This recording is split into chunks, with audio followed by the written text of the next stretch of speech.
Salut, c'est Jonathan, ton conseiller immobilier, bienvenue dans cette nouvelle vidéo. Quels sont les frais annexes que tu vas devoir supporter pour l'achat d'un bien immobilier? C'est ce qu'on va tâcher de voir dans cette vidéo. A tout de suite.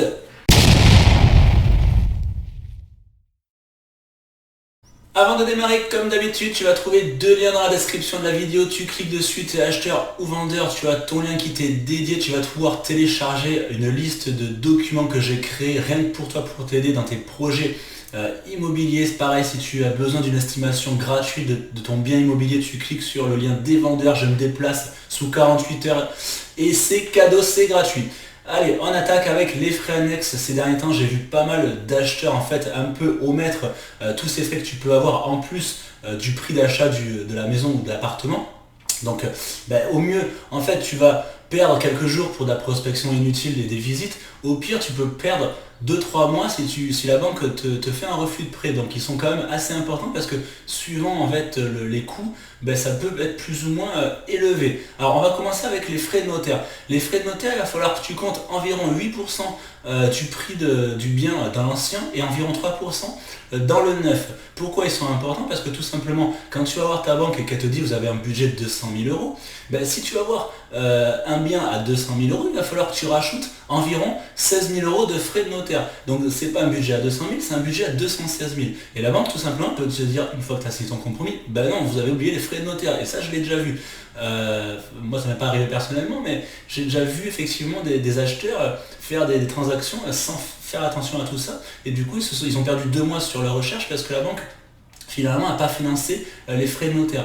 Donc si tu n'as pas d'apport personnel, il faut vraiment, si tu fais un financement total, que tu incorpores tous ces frais de notaire et vérifier avec la banque si vraiment ils sont finançables. Voilà. Après, on va voir un peu plus tard dans la vidéo que les frais de notaire, évidemment le notaire ne va pas prendre 16 000 euros sur tous les frais, tu vas payer quasiment que des taxes. Mais on va voir ça un peu plus loin de la vidéo. Deuxième pôle assez important aussi de dépenses annexes à ton bien immobilier, ça va être les frais d'agence. Alors les frais d'agence ils sont facultatifs parce que tout simplement tu peux tout simplement passer de particulier à particulier ou par un mandataire où les frais sont souvent un peu moins chers qu'une agence parce que le mandataire n'a pas tous ses frais de structure. Donc les frais d'agence c'est un poil plus compliqué parce que voilà, il y a un peu de comptabilité. Souvent toi tu vois une annonce sur internet, HAI ou FAI, frais d'agence inclus. Donc si tu veux, c'est le vendeur qui a signé un mandat de vente avec l'agence et les honoraires sont à charge vendeur. Donc les honoraires sont compris dans le prix de vente en fait. Donc sur 200 000 euros, tu n'auras rien d'autre à sortir parce que les honoraires entre guillemets, c'est entre le vendeur et l'acheteur. Par exemple, s'il y a 15 000 euros de frais d'agence, ça fait un 185 000 net vendeur, 200 000 euros pour l'acheteur, les frais sont compris dedans. Toi, ça ne te regarde pas finalement, même si c'est toi physiquement qui les paye. Fin de l'histoire. J'ai déjà écrit un article de blog d'ailleurs que tu retrouveras sur mon site où vraiment je détaille la charge vendeur et la charge acquéreur. C'est plus ou moins de la comptabilité. Si les frais sont à charge acquéreur, là c'est différent.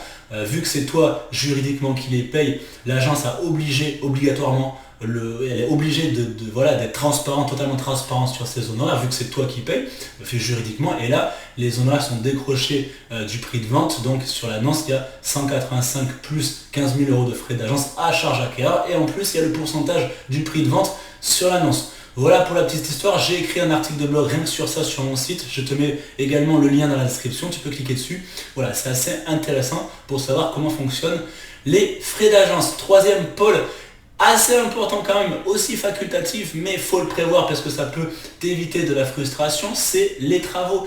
Que ça soit un bien récent ou un bien évidemment ancien, prévois-toi toujours une enveloppe pour les travaux. Pourquoi? Parce que tu achètes un bien qui a déjà été habité, tu achètes un bien d'occasion, donc il y a toujours quelque chose à faire. Et même s'il n'y a rien à faire, que le bien est nickel, tu vas quand même trouver quelque chose à faire parce que tu vas vouloir mettre la maison ou l'appartement à ton goût, ce qui est normal. On est des êtres humains, on est des animaux sociaux et dotés de sentiments. Donc quand on achète un bien immobilier, même si on a un coup de cœur, on va quand même vouloir le mettre à son goût. Donc si tu prévois pas, si tu as l'argent de côté en apport ou dans le financement, tu risques un peu d'être ric-rac au niveau du budget, ça peut t'engranger un petit peu de frustration. Voilà, bon, ça c'est, si tu veux te faire plaisir, c'est pas des frais obligatoires, mais bon, je te conseille quand même de les prévoir pour justement éviter d'être pris au dépourvu financièrement.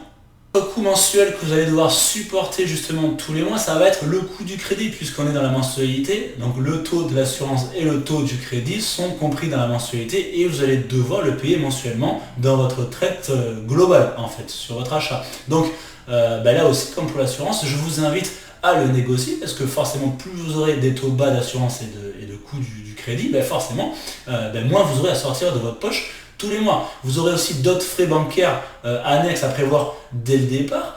Ça va être tout ce qui va être frais de dossier que la banque va appliquer pour le prêt et également des frais de garantie qui peuvent être des frais de garantie de cautionnement ou d'hypothèque suivant votre garantie que la banque va appliquer. Et là, ça peut partir de 300 € jusqu'à 2000 € si la banque fait une garantie réelle. Donc ils sont évidemment à inclure dans votre projet global. Autre dépense obligatoire annexe, les fameuses taxes. Je ne vais pas t'apprendre que tu sais très bien que tu es taxé pour beaucoup de choses. Donc évidemment en immobilier c'est l'apogée, on est taxé pour à peu près tout. Donc il va falloir que tu supportes un certain nombre de taxes. D'abord, je vais revenir sur les frais de notaire. Les frais de notaire, je t'ai dit tout à l'heure que le notaire finalement il ne gagnait pas tant d'argent que ça sur une transaction. Effectivement, le notaire, sur une transaction à 10 000 €, il va peut-être gagner 1000 ou 1200 € sur une seule transaction.